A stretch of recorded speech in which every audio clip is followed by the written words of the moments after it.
time of this video, I am 80 years old. Over the years, the ways my wife and I do things have changed, especially in the ways we prepare for and do travel. Digital technology changed the ways we gathered and processed information. Major and minor events experienced while traveling changed behavior and attitude. In this video, I will cover 4 things. 1, a little bit about past times with no digital, only paper.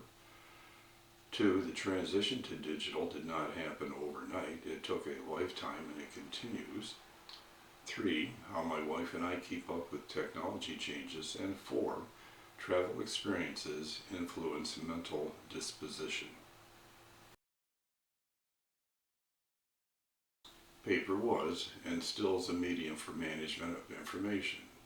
For most of our lives, my wife and I lived in a world of paper. There were morning newspapers, we wrote correspondence on paper, a paper envelope held the pages of paper to be delivered to a person or place. In school, we read paper textbooks. We recorded important information into paper notebooks. Test questions were on paper. Answers were written on paper. And teachers graded papers. For travel information, we looked at paper books and paper brochures. For travel purchases of passage and accommodations, we were billed with paper, paid with paper money or paper checks, and we received paper receipts, paper contracts, and a paper itinerary. Prior to leaving on a trip, we'd be given a package of paper documents, airline flight tickets, and hotel vouchers. At the airport, to board the airplane, we showed paper tickets.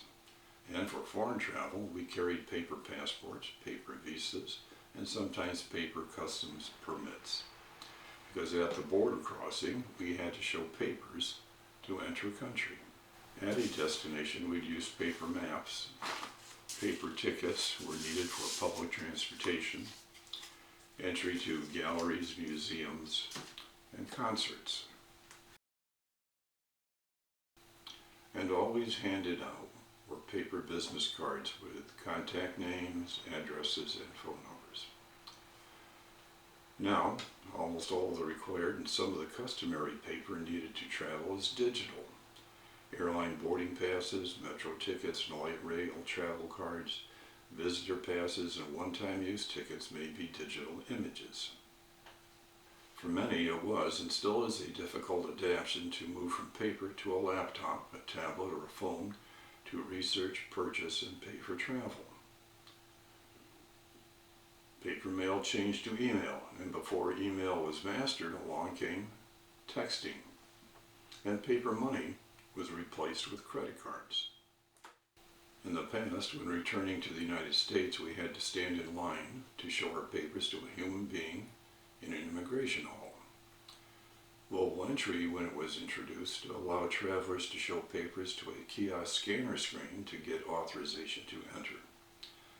On our last foreign trip for Global Entry, we stood before a face recognition camera for a brief moment to be given authorization to proceed. No papers were shown. Compared with past ways, today's routine details and methods of travel are streamlined and processed faster and efficiently. As they continue to change, they change rapidly, and as they change, what worked for us in past trips may be a hindrance in the future trips.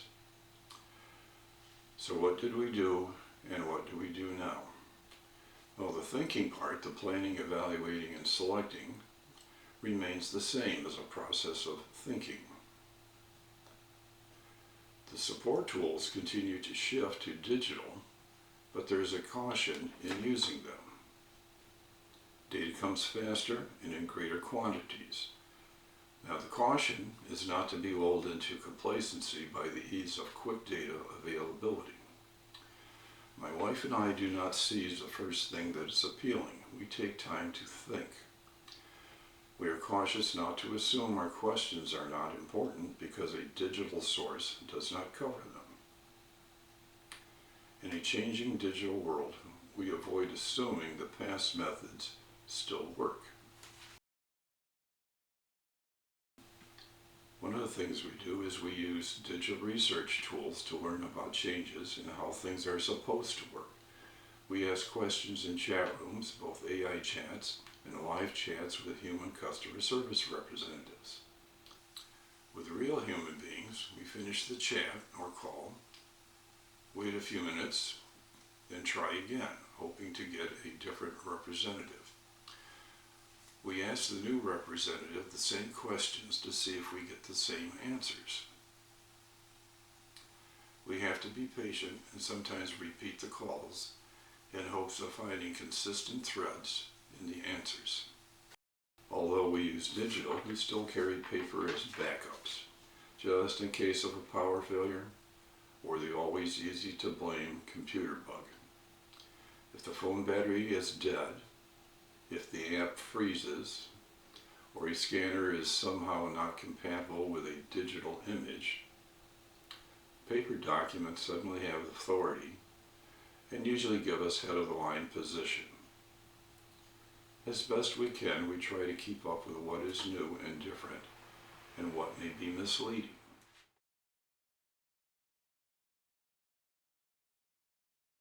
Then there are issues of trust and reliability of what is on the internet.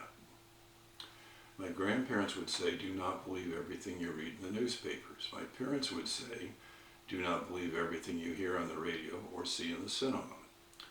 Relatives my age built on those sayings, adding, do not believe what you see and hear on television.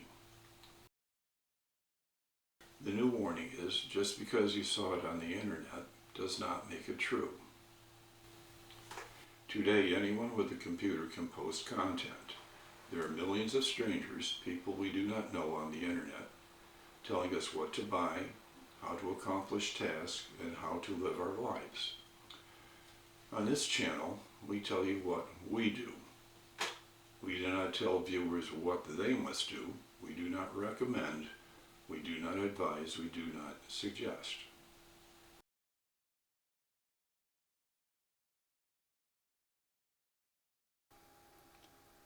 A final observation about trust and reliability is about artificial intelligence. Sometimes it is easy for me to identify. However, it changes quickly, becoming realistic and natural-looking with each upgrade. A computer-generated attractive face, a kind but yet authoritative voice, and enticing images of places that may not exist may all combine to coax us to believe something is truthful. For me, the AI presentations of today are difficult to accept, but there are identifying nuances.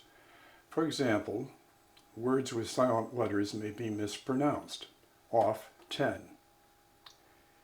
A pet-ome instead of epitome.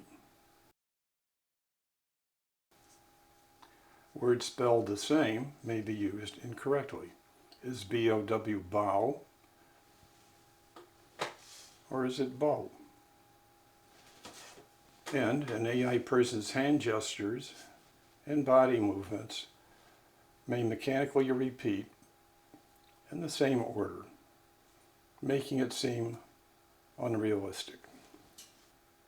Also, I am unsure about what appears to be reverse images of photos and videos that may have been posted in the public domain. I am suspicious of an AI voice reciting unrelated blandishments of encouragement to act.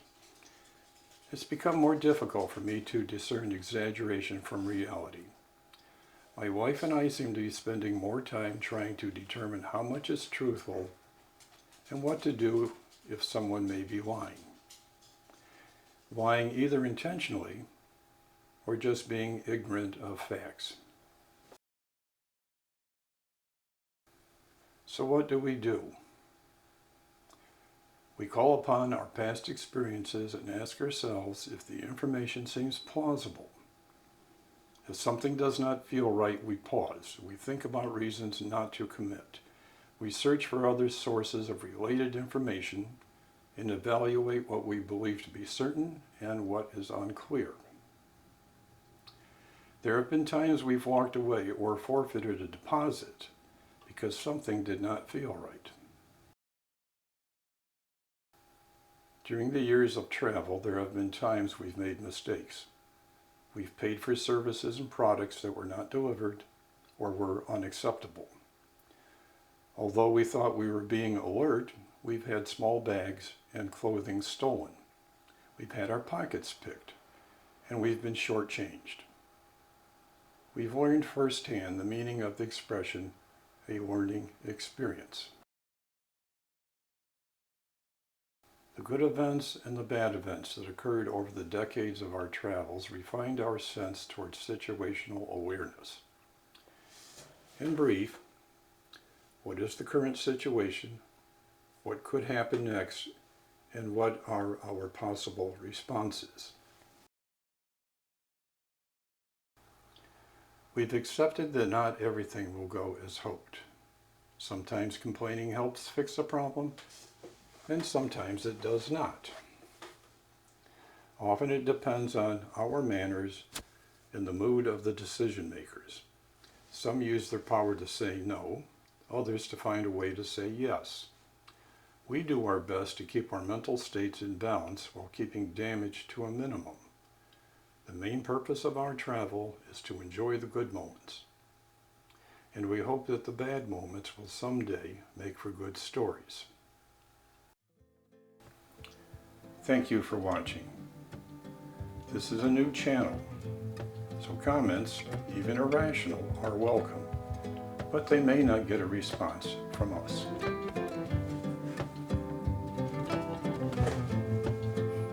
Bye.